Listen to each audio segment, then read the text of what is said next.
Hi. So just a quick Easter persecution reminder, really. I'm just going to talk briefly about the attack that happened this past Sunday, which was Palm Sunday, and just take a brief look into why or how Easter has become a time of increased danger for Christians in certain places. So here we go. So as you may or may not know, actually, last Sunday, Palm Sunday, as I said, worshippers in a cathedral in Makassar, which is the capital of Indonesia's South Sulawesi province, got lucky, actually, in terms of the ramifications of the persecution that was plotted against them. So 2 suicide bombers detonated their devices, I guess you'd call them, their bombs, outside of a Palm Sunday mass, and luckily they were the only ones who died as a result. And that was partly because they were barred entry into the compound where the church was by a security guard. At least 20 people were wounded, however, and because there were no casualties, it's got even less chance of making it on to the global media, as it were. It's not really up there. It has to be a lot nowadays, or some quirk of a story, which I'll get onto actually. So it doesn't compare to the Easter Sunday bombings in Sri Lanka, which were 2 years ago, which targeted Christian churches again, and also hotels, if I remember rightly. And that left 269 people dead and hundreds of people injured also. So in that case, that did receive global recognition or publicity, as it were, and certain world leaders came together and made horrified noises, as it were. And it was described at the time actually as shocking. And I agree with somebody whose stuff I read earlier about that case, in that the only thing that's shocking about it was that it's not shocking at all. It's quite commonplace for widespread casualties and injuries as the result of attacks on Christian churches. So every year on major Christian observance days, feast days, somewhere in the world, Christians will be killed solely due to the fact that they happen to be in a church, or and by extension that they are in fact Christian. To be fair to that statistic, somewhere in the world every single day a Christian is dying, every so many minutes it is, because of the fact that they are Christian. However, there is an increased risk and increased numbers on days that are significant, I guess, because the attackers believe that the churches will be more full of people. So it's pretty callous planning.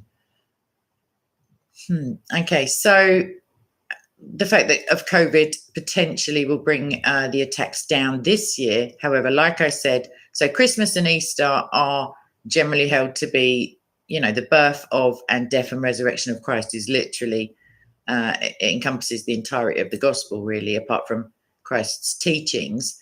In 2012, a car bomb exploded near a church in Kaduna. You may have heard of Kaduna State. You may have heard me talking about it. It's in Nigeria. And that was also during Easter. That killed 41 people. And that was suspected to be Boko Haram, as you should be well aware by now if you watch my channel. They're an Islamist. They're called Islamist extremists, but I take issue with the extremist part, because they certainly say that they back up their actions with the Quran. And I can find verses, maybe we'll go through them one day, which make that a true statement. In 2016, 75 people died and more than 300 were injured when bombs exploded in a park in Lahore, which is in Pakistan, as Christians were celebrating after Easter services. The following year, Coptic Christians in Egypt were forced to reduce or scale back their Easter celebrations after bombings at 2 churches on Palm Sunday, which had been the week before the proposed Easter celebrations, and those killed more than 40 people. So there's a bit of a running theme here.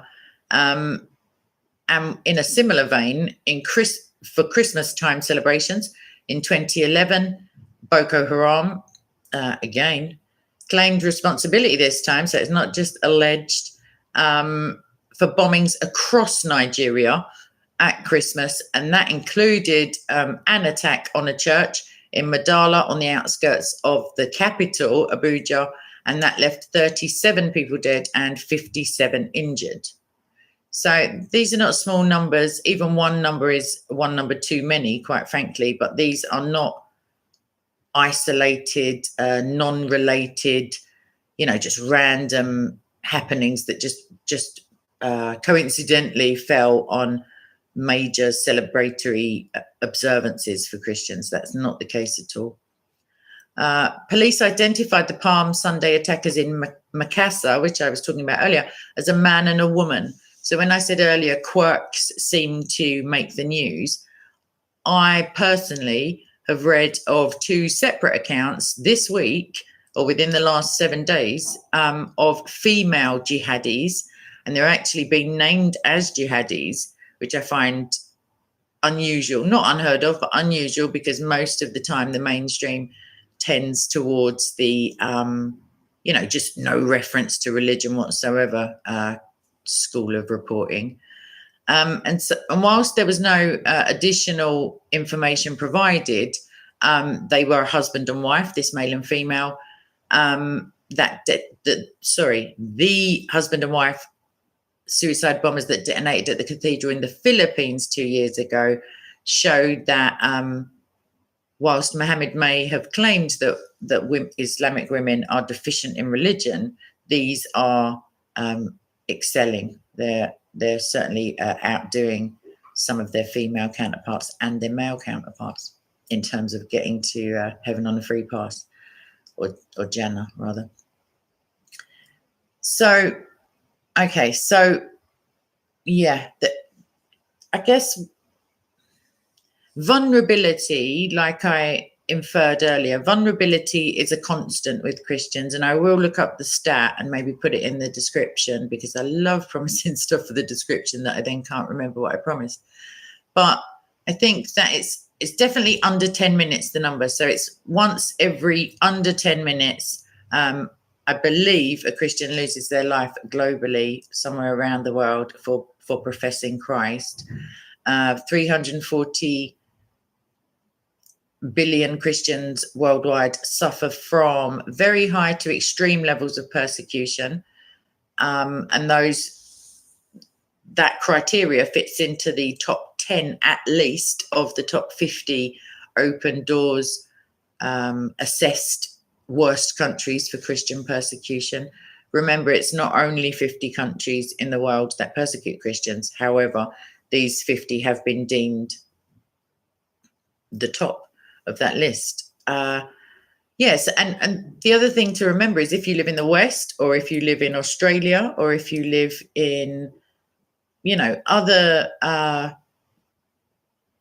can I put it? If you live in the West, basically, or what you would consider Western countries, the fact is that it can seem a little counterintuitive to speak about Christian persecution, because nowadays the lines of persecution, the bar is set very high for certain groups and ridiculously low for others. So you can claim to be being persecuted, for example, for your sexuality or the expression of what you consider to be your gender. I don't even know how to word it. That can range from a sideways look, it seems, or somebody asking a question on Twitter, or liking a Facebook post, or I don't really know how it all goes on. But the point is that for Christians, they seem to be held to a much more stringent account. And persecution in the West, we are all persecuted, those of us who try to live a godly life, and that is certainly true, whether it's physically or solely spiritually. But murder is commonplace. And I think 2/3 of the world's Christians live outside of the West. So that hopefully give some perspective on why it's so very important to continue talking about persecution, even though you may not necessarily witness it in your own countries, please God, or your own communities. So, yeah, the other thing to consider is that we're not out of Easter yet. Hopefully, like I say, COVID will have some beneficial outcome in that it reduces the amount of attacks. However, I'm not so hopeful as of last Sunday. In terms of female suicide bombers, one of the ladies that I read about this week also killed her. She was pregnant, basically. So, I mean, what can you say about these things? What words are going to be sufficient to express the horror? I just don't know. However, I won't call it a trend, because maybe 4 or 5 instances I've seen of female jihadis, but it's not a good look. It's not a good look for women. It's certainly not a good look for Muslims, but neither is their male counterpart in this scenario. So I'm going to leave it there, but just a reminder that persecution does not break for the holidays, and in fact it intensifies in most cases in the past. So be on the lookout, because the mainstream will not tell you in most cases. That's the shame of it. It takes 300 school children being kidnapped and maybe 1 being shot in the back and stuff like that to actually make the mainstream news, and that's a tragedy in and of itself. Right, I'll speak to you all soon.